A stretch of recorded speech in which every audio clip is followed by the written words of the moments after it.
Hey folks, Real Honesty with John Ritlin. I'm John Ritlin. These are 10 things that WWE got wrong in 2017. You saw what they got right, now you can see what they got wrong. There are more than 10 things they got right this year. There are more than 10 things they got wrong this year. Not every show is going to be like this insane, insane run of like worst TV ever, because that's what late WCW was. Not everything's going to be the best TV, ever. Every single damn week. You're going to have mountains, you're going to have valleys. But here are 10 things that WWE got wrong. Number 10, Emelina. Because Emelina was shit. And Emma's release. And it kind of coincides because they felt, oh, Emma can pull off this character. Even though she's a wrestler. She's a beautiful woman, but she is a wrestler first and foremost. And they were upset. They spent all this money on all these vignettes and she couldn't pull off the character. Well, maybe you shouldn't have, treated it like a fucking joke. Emma's a goddamn good talent. And it was stupid that you let her go. It was really fucking stupid you let her go, in fact.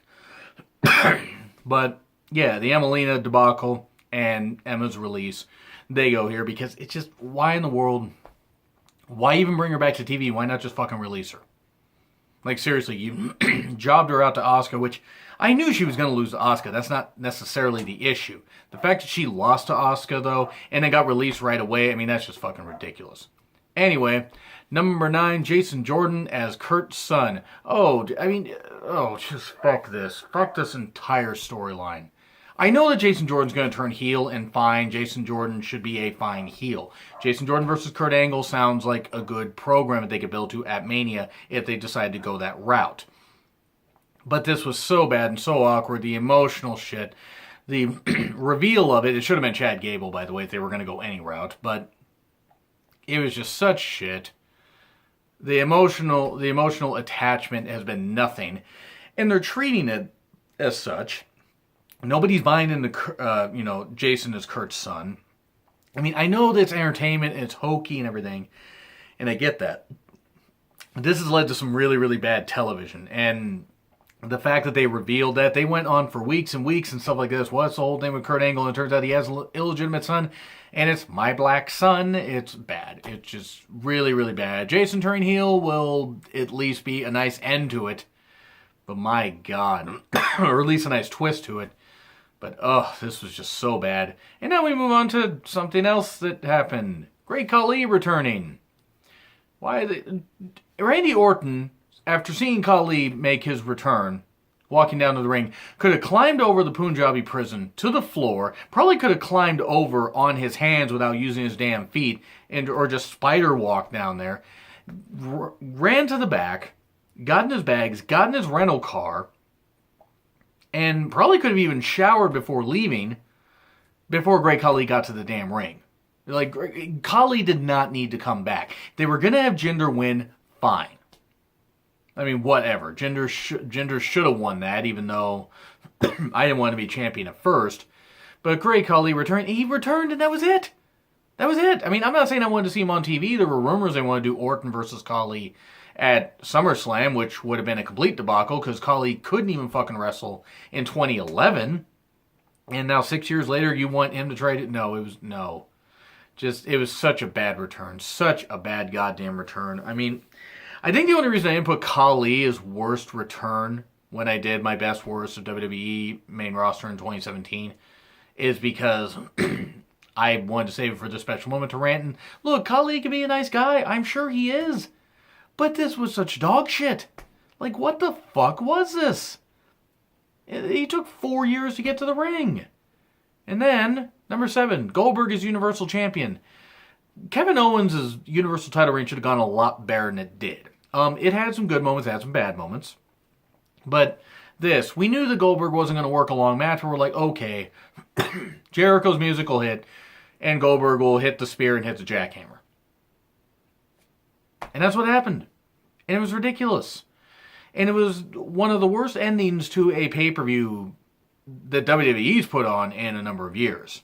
And it was so bad. I mean, now I knew Goldberg was going to go in as Universal Champion and face Brock because you needed to take it from one part-timer and pass it to another part-timer.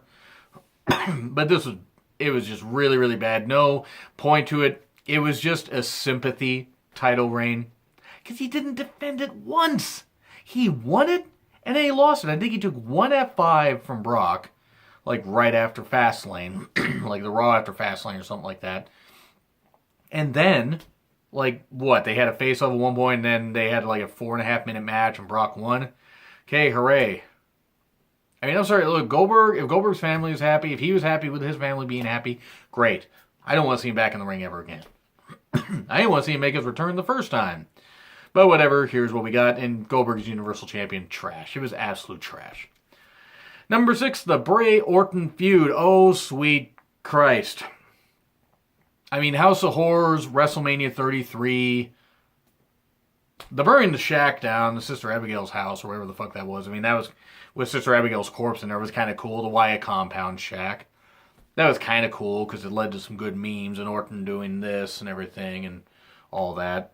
But the Mania match, the House of Horrors match, all the build, it was bad. It's just so... It limped along to get to the Mania match. Bray's title reign meant nothing, and it should have meant something. It was a really, really bad feud. It was almost worse than the Jinder Orton feud because at least with the Bray Orton feud there was potential. Jinder Orton, there was none. Number 5, This Is Your Life with Bayley and Alexa. Claire Lynch-like acting. That's basically what this thing had. It was horrible. It made Alexa look stupid. It made, I don't know who the hell the two people were that were in the segment that were playing, I guess, Bayley's former best friend and Bayley's first boyfriend or something. And it made Bayley look weak. It was such shitty booking. They were like, oh, well, we had the idea to have Bayley win the title back at SummerSlam. Guys, shut the fuck up. You just wanted to bury Bayley. Bayley hasn't been used all that well since. I mean, she's won a few matches. I'm not saying Bayley needs to go on a massive undefeated streak like Asuka in 2018, but good God, you couldn't have booked her better than this. And this was a terrible use of Alexa because even as great of a heel as Alexa is, this was not good. It just wasn't. It was a terrible, terrible use of everybody involved. And was, I think, led to the lowest grade that the Durbin I gave to a Raw. I gave that Raw an F. And it was really horrible. And speaking of things that are Fs, like dumb, fuckers, dumb fucks, LeVar Ball and his family mess up Raw. LeVar Ball is one of the biggest cancers that has ever existed in the U.S. on television, at least. LeVar Ball's an idiot, and I will fight you all if you disagree. Oh, he's being a great father. He's promoting his kids. No, he's promoting himself. And he's a fucking cancer. I hate LeVar Ball. His kids ain't much smarter either. Like the one kid that, did some shoplifting in China and should have probably stayed over there for shoplifting or whatever he did. If he did shoplifting, sorry, China doesn't fuck around with that shit. But yeah, Lonzo's pretty much screwed. The younger kid, yeah, maybe he got caught up in the moment and said the N-word, which he should have been slapped down for saying that. I mean, I know that they're black and they should be not on TV. No, not on WWE TV. It was just embarrassing. LeVar Ball, I was hoping LeVar Ball shattered his damn ankle when he ran down to the ring. He ran down like that clown he is. LeVar Ball's disgusting. He's a piece of shit. And I hope he fades into obscurity. Unfortunately, he won't, because American society, especially as far as television goes, is fucking stupid. Chris Lee Knows Best is definite proof of that, because we don't need that fucking cancer on TV either. And yeah, I'm throwing out the word a lot, by the way. I want to make this clear. I don't wish cancer on these people. I'm saying that they're like cancer, because they're fucking horrible.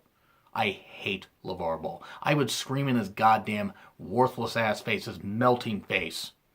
I hate you. And a lot of other people do. And I don't hate him because of any race-related thing. I could give two shits where the hell the guy comes from. The guy hates women, and he decides to push his own brand and decides to talk down to women. Well, guess what? Those women could beat your ass at probably just about any game because you sure as hell can't play basketball because you're a clown, a whiny little bitch of a clown. That's what LeVar Ball is. Number 3, screwing up Aries and Neville's booking. Neville was booked pretty well as Cruiserweight champ. Then they had him lose to Enzo. Well, they had him lose to Tozawa and then win it back and then lose to Enzo. Aries, they gave him 3 shots at Neville and he didn't win. And Aries, they released Aries and then Neville got, may be released, even though they're trying to work out a deal. But screwing up that booking and losing 2 of the best talents, not just that you had in the Cruiserweight division, but on your roster in general, and losing those guys, but yet you keep Enzo. Yeah, that's ridiculous.